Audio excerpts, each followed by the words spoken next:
Lucky ವಂಜ ಚಾನಲ್ಗೆ ಸ್ವಾಗತ. ಹೊಸ ವೀಡಿಯೋಸ್ಗಾಗಿ ಪಕ್ಕದಲ್ಲಿರೋ ಬೆಲ್ಲೈಕನ್ ಮೇಲೆ ಕ್ಲಿಕ್ ಮಾಡಿ ಆಲ್ ಆಪ್ಷನನ್ನು ಸೆಲೆಕ್ಟ್ ಮಾಡ್ಕೊಳ್ಳಿ. ನನ್ನ ಚಾನಲ್ಗೆ ಸಬ್ಸ್ಕ್ರೈಬ್ ಮಾಡಿಲ್ಲ ಅಂದರೆ ದಯವಿಟ್ಟು ಸಬ್ಸ್ಕ್ರೈಬ್ ಮಾಡ್ಕೊಳ್ಳಿ. ಈ ಟೊಮೊಟೊ ಹಣ್ಣಿನಿಂದ ಏನೇನು ಉಪಯೋಗ ಇದೆ, ಯಾಕೆ ಇದನ್ನು ಉಪಯೋಗಿಸ್ಬೇಕು ಅನ್ನೋದನ್ನು ನಾನು ಈ ವಿಡಿಯೋದಲ್ಲಿ ತೋರಿಸ್ತಾ ಇದ್ದೀನಿ. ಇದನ್ನು ಕೊನೆಯವರೆಗೂ ಎಲ್ಲೂ ಸ್ಕಿಪ್ ಮಾಡ್ದಂಗೆ ನೋಡಿ. ಇದರ ಆರೋಗ್ಯದ ಗುಣಗಳು ಏನೇನಿದೆ, ಇದರಲ್ಲಿ ಎಷ್ಟು ಪೌಷ್ಟಿಕಾಂಶಗಳಿದೆ, ಪ್ರೋಟೀನ್ಸ್ ಇದೆ, ಎಲ್ಲದನ್ನು ಕೂಡ ಈ ವಿಡಿಯೋದಲ್ಲಿ ನಾನು ತೋರಿಸ್ತಾ ಇದ್ದೀನಿ ಮತ್ತು ಹೇಳ್ತಾ ಇದ್ದೀನಿ. ಇದನ್ನು ಕೂಡ ನೀವು ಉಪಯೋಗಿಸ್ಬೋದು. ತುಂಬ ಸುಲಭವಾಗಿ ಪ್ರತಿಯೊಬ್ಬರಿಗೂ ಈ ಟೊಮೊಟೊ ಹಣ್ಣಿಂದು ಪ್ರತಿ ದಿವಸನೂ ಇದು ಯೂಸ್ ಮಾಡ್ತಲೇ ಇರ್ತೀವಿ. ಇದನ್ನು ಬೇಡ ಅನ್ನೋರೇ ಯಾರೂ ಇಲ್ಲ. ಇದು ಸೆಲೋನೇಸಿ ಎಂಬ ಸಸ್ಯ ವರ್ಗಕ್ಕೆ ಸೇರಿದೆ. ಟೊಮೆಟೊ ಇಂಗ್ಲಿಷ್ ಶಬ್ದವೇ ಹೌದು. ಕನ್ನಡದಲ್ಲಿ ಈ ಹಣ್ಣಿನ ಇತರ ಪದಗಳು ತಾಕಾಳಿ, ಬೂದೆ ಹಣ್ಣು ಮೊದಲಾವುಗಳ ಹೆಸರುಗಳಲ್ಲಿ ಕರೀತಾರೆ ಈ ಟೊಮೆಟೊ ಹಣ್ಣಿಗೆ. ಇದನ್ನು ತರಕಾರಿ ರೂಪದಲ್ಲಿ ಉಪಯೋಗಿಸ್ತಾರೆ, ಹಣ್ಣಿನ ಸೇವನೆ ಥರನೂ ಉಪಯೋಗಿಸ್ತಾರೆ, ಮತ್ತು ಟೊಮೊಟೊ ಗೊಜ್ಜು ತುಂಬ ರುಚಿಯಾಗಿರುತ್ತೆ. ಮಾಗಿದ ಹಣ್ಣಿಂದ ಜಾಮು, ಸೂಪು, ಕೆಚಪ್ಪು ಮತ್ತು ಸಾಸು, ಜ್ಯೂಸು ಮೊದಲಾದವುಗಳನ್ನು ಇದರಿಂದ ತಯಾರಿಸ್ಕೊಳ್ಬೋದು ನಾವು. ಇದನ್ನು ತುಂಬ ಕಾಲ ಶೇಖರಿಸಿಯೂ ಇಡ್ಬೋದು.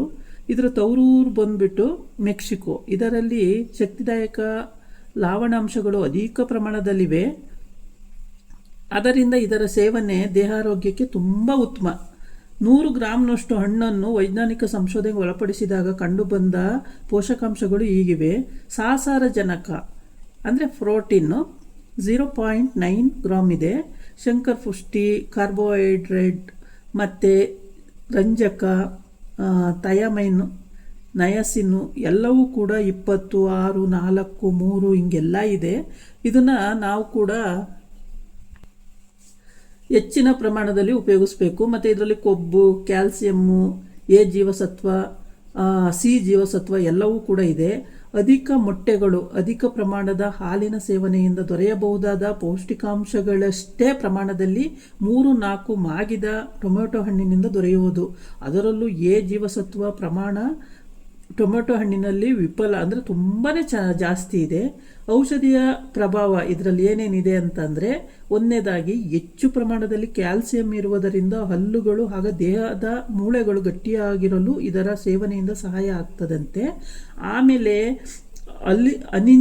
ಅನಿಮಿಯಾ ಅಂತ ರಕ್ತಹೀನತೆ ಅಂತಾರಲ್ವ, ಅನಿಮಿಯಾ ಅಂದರೆ ರಕ್ತಹೀನತೆ ಹಾಗೂ ರಾತ್ರಿಯ ವೇಳೆ ದೃಷ್ಟಿದೋಷ ಅಂದರೆ ಕಣ್ಣು ಕಾಣಿಸ್ತಾ ಇದ್ದವರು ಈ ಹಣ್ಣಿನ ರಸವನ್ನು ದಿನವೂ ಅಧಿಕ ಪ್ರಮಾಣದಲ್ಲಿ ಸೇವಿಸುವ ಗುಣ ಕಾಣುವುದಂತೆ.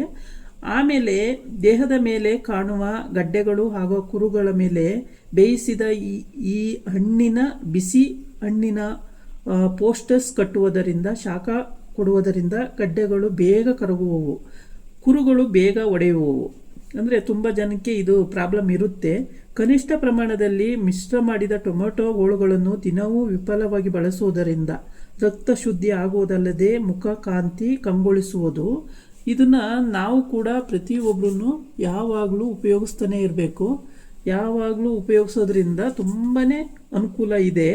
ಈ ಟೊಮೆಟೊ ಪ್ರತಿನಿತ್ಯ ನಾವು ಉಪಯೋಗಿಸ್ತೀವಿ. ಇದರ ಉಪಯೋಗ ನೋಡಿ, ಈಗ ನೀವು ತಿಳ್ಕೊಂಡಿದ್ದೀರಾ. ಇದನ್ನು ಕೂಡ ಇದೇ ರೀತಿ ನೀವು ಉಪಯೋಗಿಸಿದ್ರೆ ತುಂಬಾ ಈ ಗಡ್ಡೆಗಳು ಬಂದಾಗ ಈ ರೀತಿ ಬಿಸಿ ಮಾಡಿ ಕಟ್ಟೋದ್ರಿಂದ ಬೇಗ ವಾಸಿ ಆಗುತ್ತೆ ಅಂತ ಹೇಳ್ತಾರೆ. ಆದ್ದರಿಂದ ನೀವು ಈ ಥರ ಮಾಡಿ ಇದರಲ್ಲೂ ಉಪಯೋಗ ನೀವು ಪಡ್ಕೊಳ್ಬೋದು.